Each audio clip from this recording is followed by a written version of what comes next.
अगर आपने रिसेंटली कोई नया पीसी बिल्ड किया है या फिर आप कोई गेमिंग लैपटॉप ओन करते हो तो एक अच्छे क्वालिटी के पेरिफेरल में इन्वेस्ट करना एक बहुत ही स्मार्ट डिसीजन होगा आपके लिए, बिकॉज एक पेरिफेरल डिसाइड करता है कि आप अपने पीसी से जिस लेवल का इंटरेक्शन करोगे आपका यूजर एक्सपीरियंस कैसा रहेगा। अगर बहुत ज्यादा घटिया सस्ता प्रोडक्ट परचेज करते हो तो ओवरऑल आपका जो एक्सपीरियंस है वो भी खराब रहेगा, एंड अगर आप बहुत ज्यादा ओवर स्पेंड कर देते हो तो वहां पे आपका जो प्राइस टू परफॉर्मेंस है वो हैम्पर होगा। आपको डेफिनेटली एक्सपीरियंस आपका काफी अच्छा रहेगा, लेकिन जितना आप पे करो उसके हिसाब से वो जस्टिफाइड नहीं होता। तो अगर आप उनमें से हो जो प्राइस टू परफॉर्मेंस आपके लिए बहुत ज्यादा मैटर करता है तो आज का वीडियो आपके लिए बहुत ज्यादा खास होने वाला है। एंड आज हमारे पास है रेजर का डेथ एडर V2। ये कोई स्पॉन्सर्ड वीडियो नहीं है, तुम्हारे भाई ने खुद के पैसों से परचेज करके इसको 2 महीना रिग्रेसली टेस्टिंग किया, तब जाके तुम्हारे लिए वीडियो बना रहा हूँ। मेरी गारंटी कि पूरे इंडिया में इस पर्टिकुलर माउस के ऊपर में इतना डिटेल रिव्यू आपको नहीं मिलेगा। तो मेक श्योर कि अगर आपको टेक में इंटरेस्ट है तो लाइक शेयर एंड सब्सक्राइब करके अपने भाई को सपोर्ट जरूर करना। बाकी इसका जो लिंक है वो Amazon का डिस्क्रिप्शन बॉक्स में मिल जाएगा, एंड यहाँ पे व्यू प्रोडक्ट पे क्लिक करके आप फ्लिपकार्ट से बाय कर सकते हो। फटाफट से वीडियो को शुरू कर लेते हैं। Let's get started.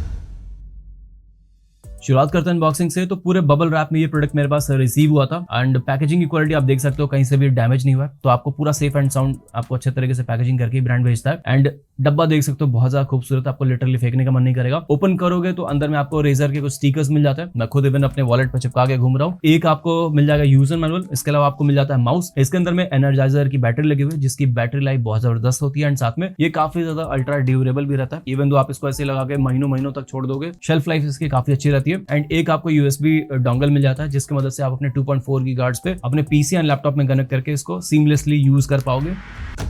बात करें इसके build quality and design features की तो पूरे मैट ब्लैक टेक्सचर के साथ ही आता है, एंड इसके अंदर हल्के से ग्रेन्स है जो कि बहुत ज्यादा रिफाइंड लेवल पे यूज किया गया। साथ में इसका जो डिजाइन है वो पूरे आपके पाम को काफी अच्छे तरीके से सपोर्ट करता है, जिसकी वजह से अगर आप घंटों 8 घंटे 10 घंटे भी पीसी को यूज करना है तो आपको तकलीफ नहीं होगा। मेरे पास एक एप्पल का सस्ता कॉपी वाला भी माउस है जो मेरे वायरलेस कीबोर्ड माउस का था, फ्री में आता। उसको यूज करने के बाद लिटरली मेरा ये पूरा पाम दर्द करने लगता था। यहाँ पे आपको तकलीफ नहीं होगी, ये आपको काफी अच्छा सपोर्ट देगा। तो अगर आपके हाथ बड़े हैं तो डेफिनेटली आपको काफी ये कंफर्ट निकाल के देगा लॉन्ग रन में जब आप इसको यूज करोगे। इस माउस में आपको टोटल 7 बटन्स मिल जाते हैं जिसको सिनैप्स सॉफ्टवेयर में जाके आप कंप्लीटली प्रोग्राम कर सकते हो। लेफ्ट राइट ये माउस का बटन हो गया।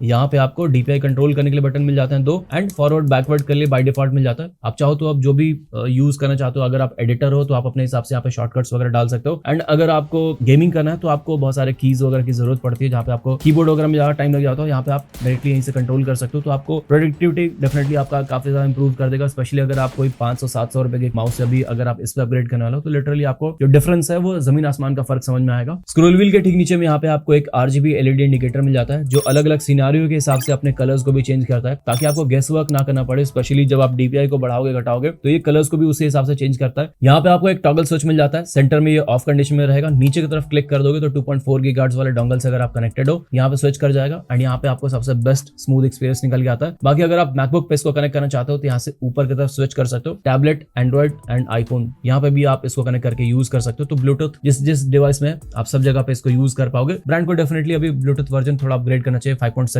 तक आई थिंक अभी तक आ चुका है। तो अगर 5.4 या 5.5 भी दे देंगे तो डेफिनेटली इसका जो कनेक्टिविटी है वो और ज्यादा सीमलेस हो जाएगा। इसके सेंटर में एक बहुत ही प्रीमियम क्वालिटी का ऑप्टिकल सेंसर लगा हुआ है जो कि अप टू 14,000 DPI तक पे ऑपरेट कर सकता है। एंड आप में से जो कॉम्पिटिटिव गेमर्स हैं 3 से 5,000 के बीच में अपना DPI रखना। अगर आप बहुत ज्यादा बढ़ा दे तो 8,000 10,000 भी रन कर दोगे तो आपके मॉनिटर के ऊपर में कर्सर किस रफ्तार से भागे आपको दिखाई नहीं देगा, इतना तेजी से ये चीजें मूव करना शुरू कर देती हैं। स्क्रोल व्हील के टॉप पे एकदम प्रीमियम क्वालिटी का रबर पैड यूज किया गया, एंड इसके ऊपर में छोटे छोटे दाने जैसे बने हुए जिसकी वजह से आपको ग्रिप काफी अच्छा निकल के आता है। आपको बिल्कुल भी स्लिप नहीं करेगा आपका हाथ, इवन आप कोई फास्ट गेमिंग करना चाहते हो। बैटरी को रिप्लेस करने के लिए बस आपको यहाँ से हल्का सा ऐसे खींचना है, एंड ये पूरा का पूरा जो स्केलेटन है ये बाहर आ जाता है। एंड यहाँ पे आप देख सकते हो कुछ इस तरीके का माल मसाला देखने को मिलता है। यहाँ पे आपको दोनों बैटरी का कंपार्टमेंट मिल जाता है। करंटली जो अल्कलाइन बैटरी एनर्जाइजर वाला वो AA बैटरी यहाँ पे लगा हुआ है, एंड अगर आपके पास टीवी का रिमोट वगैरह है तो आप यहाँ पे भी लगा सकते हो। ये छोटा वाला बैटरी इसके अंदर में लगता है, उसको AAA बैटरी बोलते हैं। एंड दोनों आप सोच रहे हो कि अगर क्या लगा सकता हो कि नहीं, तो इसमें एक साथ आप 2 बैटरी नहीं लगा सकते हो, या तो आप बड़ा वाला लगाओ या तो छोटा वाला, दोनों लगाने बैठोगे तो नहीं घुसता है। यहाँ पे ध्यान से नोटिस करोगे तो रेजर का जो ऑफिशियल लोगो है वो यहाँ पे लेजर से इनक्रेव किया गया, एंड देखने से बहुत ज्यादा मिनिमल एंड सेटल लगता है।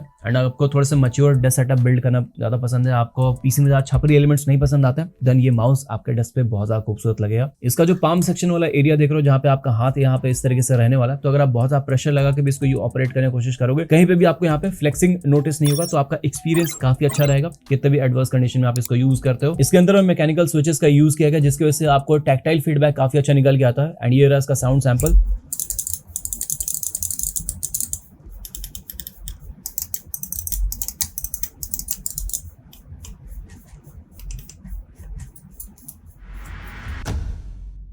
इसका बॉडी शेल विदाउट बैटरी 77 ग्राम का है एंड जो बैटरी ब्रांड की तरफ से एनर्जाइजर वाला दिया गया वो एकदम प्रीमियम क्वालिटी का बैटरी है जिसका वजन 23 ग्राम है। दोनों कंबाइन करोगे 100 ग्राम इसका वजन निकल के आता है एंड ये कैजुअल कॉम्पिटिटिव गेमिंग के लिए एकदम परफेक्ट वेट निकल के आता है। बाकी आप में से जो अल्ट्रा कॉम्पिटिटिव गेमर्स है जिनको 5-6 घंटे तक लाइव स्ट्रीमिंग करना होता है देन मैं आपको हाईली रिकमेंड करूंगा कि अल्टीमा सीरीज आती है एवररेडी की या फिर ड्यूरासेल का भी बैटरीज आती है। आप उनके जो बेस्ट वाले हैं ट्रिपल साइज वाले आप उनको लगाओ, उससे करीबन 10 से 15 ग्राम का जो वजन है वो इसमें रिडक्शन देखने को मिलेगा एंड वो आपको करीबन 85 ग्राम के आसपास आपका माउस हो जाएगा। देन आपको डेफिनेटली वो जो वजन है ना जब आप लंबे टाइम तक 6 घंटे 7 घंटे स्ट्रीम करोगे या फिर गेम्स खेलोगे तो आपको कॉम्पिटिटिव एडवांटेज निकाल के देगा। बाकी आप में से जो कैजुअल यूजर्स हैं जिनको बैटरी बैकअप सबसे ज्यादा मैक्सिमम चाहिए तो मैं आपको हाईली रिकमेंड करूंगा कि AA वाले बेस्ट क्वालिटी के बैटरीज आप यूज करना एंड ब्लूटूथ मोड में यूज करना। उससे क्या होता है कि ब्लूटूथ जो रहता है वो बैटरी कम कंज्यूम करता है कंपेयर टू 2.4 गीगाहर्ट्ज के।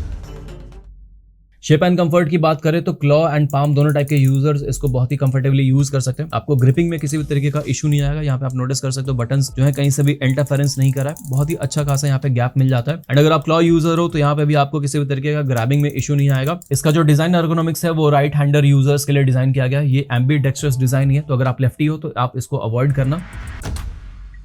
इस माउस को बेंचमार्क करने के लिए मैंने कुछ सॉफ्टवेयर का यूज किया एंड ये इसका टेस्ट सैंपल्स। आप स्क्रीन को पॉज करके सारे डिटेल्स को पढ़ सकते हो। पोलिंग रेट्स आया था 1005 हर्ट्ज का, उसके बाद लेटेंसी टेस्ट किया था तो वहां पे 0.36 मिलीसेकंड का इसमें लेटेंसी दिखाया था। एक्सीलेंट रिजल्ट्स इसके अंदर में निकल के आ रहे थे। स्पैम क्लिक्स के अंदर में आप अपने लेफ्ट बटन को 1 सेकंड में कितने बार क्लिक कर पाते हो उसका रिजल्ट आता है एंड यहाँ पे मेरा जो रिजल्ट था वो 7.2 क्लिक्स पर सेकंड आ रहा था। आपके पास जो भी माउस है इस वेबसाइट पे जाके आप विजिट कर लो एंड आप मुझे अपना पर्सनल बेस्ट बताओ कि आप कितना अचीव कर पा रहे हो अपने माउस के थ्रू। डबल क्लिक के अंदर में आप लेफ्ट एंड राइट बटन को एक एक करके आप क्लिक करते हो एंड इन दोनों के बीच में आप कितना फास्ट स्विच कर पा रहे हो उसका जो लेटेंसी रहता है उसको ये कैलकुलेट करता है। मैं 143 मिलीसेकंड तक का इसमें जो स्पीड है वो अटेंड कर पा रहा था।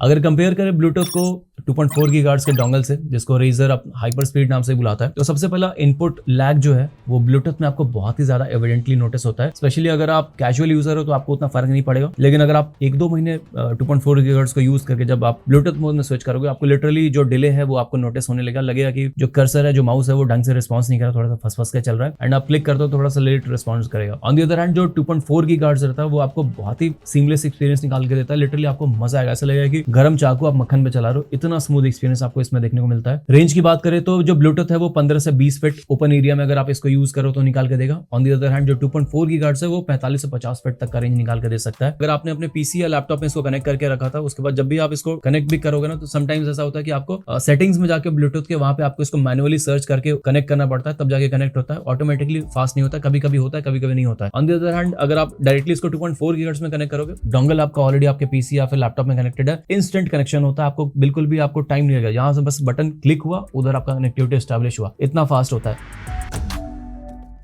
ब्रांड का क्लेम है कि इस माउस में आपको 235 घंटे का बैकअप निकल के आ जाएगा, बट इसके पीछे में काफी सारे इफ्स एंड बट्स रहते हैं जो कि आपको कंसिडर करना बहुत ज्यादा जरूरी है बिकॉज यहीं पे ब्रांड्स आपको मिसलीड करते हैं। सबसे पहली चीज इसके अंदर में आपको 2 मोड्स मिल जा रहे हैं, 2.4 गीगाहर्ट्ज एंड ब्लूटूथ मोड। तो जब लैब्स वगैरह में टेस्टिंग होती है तो जो सबसे कम बैटरी कंज्यूम करने वाले जो मोड्स रहते हैं वहीं पर टेस्टिंग की जाती है ताकि मैक्सिमम जो बैटरी बैकअप का जो डेटा है वो ब्रांड एक्सट्रैक्ट कर पाए। तो यहाँ पे अगर आप 2.4 गीगाहर्ट्ज में यूज करोगे तो आपको डेफिनेटली बैटरी बैकअप और कम मिलेगा। दूसरी चीज बैटरी 2 टाइप के इसके अंदर में लगते हैं, AA वाले एंड AAA वाले। तो AA वाला लगाओगे तो उसमें चार्ज ज्यादा रहेगा कंपेयर टू AAA वाले बैटरी के। उसके बाद किस टाइप का बैटरी लगा रहे हो, लिथियम आयन लगा रहे हो, अल्कलाइन बैटरी लगा रहे हो या रिचार्जेबल बैटरी लगा रहे हो, वो भी बहुत सारे फैक्टर्स रोल प्ले करेंगे। तो बेस्ड ऑन कि आप किस मोड में अपने माउस को यूज करो एंड कौन से क्वालिटी का बैटरी लगा रहे हो उसके हिसाब से भी आपका जो बैकअप है वो पूरा ऊपर नीचे डेविएट करेगा। अगर आपको बैटरी बैकअप को और ज्यादा एनहांस करना है तो सिनेप्स सॉफ्टवेयर के अंदर में आप ऑटो पावर सेविंग मोड को इनेबल कर देना। इसके अंदर में आप टाइमर भी सेट कर सकते हो कि कितने देर आप अपने माउस को आइडल रखते हो तो उसके बाद इसका जो पावर सेविंग मोड है वो ऑन हो जाए। एंड समझो कि आप दिन का आधा घंटा भी बचा रहे हो तो आपको 1 महीने में ही आप 15 घंटे के आसपास का बैकअप आप इसमें एक्स्ट्रा एक्सटेंड कर पाओगे। कॉन्स की बात करें तो टोटल 4 कॉन्स मैंने नोटिस किया। सबसे पहले कोई भी रिचार्जेबल आपको इसके अंदर में बिल्ट इन बैटरी नहीं मिलता है एंड जो बैटरी ब्रांड की तरफ से दिया गया है उसको भी आप रिचार्ज नहीं कर सकते हो। तो अगर उस अल्कलाइन बैटरी की जगह रिचार्जेबल बैटरी रहता तो और ज्यादा कन्वीनियंस बेटर हो जाता। सेकंड कॉन की बात करें तो कोई भी बिल्ट इन आपको टाइप सी का पोर्ट नहीं मिलता इसके अंदर में। इनकेस अगर आप कोई बिजनेस मीटिंग अटेंड करो या फिर आप कोई कॉम्पिटिटिव गेम खेल रहे थे एंड बीच में ही बैटरी डेड हो जाता है, अभी आप शॉप पे तो जाओगे नहीं कि दुकान से लेके आता हूं मैं बैटरी, उसके बाद लगाऊंगा, उसका मैं अपना काम रिज्यूम करूंगा। तो बेटर यहाँ पे यही रहेगा कि आप अपने साथ रिजर्व में 1-2 बैटरीज आप हमेशा हमेशा रखना कि इनकेस अगर डेड हो जाता है तो आप तुरंत रिप्लेस करके अपना काम रिज्यूम कर पाओ। थर्ड कॉन की बात करें तो इसके अंदर में कोई भी आपको RGB के नशे नहीं मिलते हैं, तो अगर आप RGB पगलू हो देन ये माउस आपके लिए नहीं है। फोर्थ कॉन की बात करें तो इसके जो सॉफ्टवेयर आते हैं उसके ऑप्टिमाइजेशन की और ज्यादा जरूरत है। अभी काफी सारे बग्स मैंने वहां पे नोटिस किए थे, अगर विथ टाइम अपडेट के साथ उसको अगर ऑप्टिमाइज कर दिया जाए तो यूजर एक्सपीरियंस काफी ज्यादा सॉलिड हो जाएगा। इसका जो बेस्ट बाय लिंक है वो मैंने Amazon का डिस्क्रिप्शन बॉक्स में एंड पिन कमेंट में एकदम टॉप पे डाल के रखा है। बाकी अगर आप फ्लिपकार्ट से बाय करना चाहते हो तो नीचे में व्यू प्रोडक्ट पे आप क्लिक करके खुद के लिए परचेज कर सकते हो। कुछ डाउट हो एकदम बिंदास होकर कमेंट सेक्शन में पूछ सकते हो। तब तक के लिए अपना ख्याल रखो, बाय बाय एंड पीस।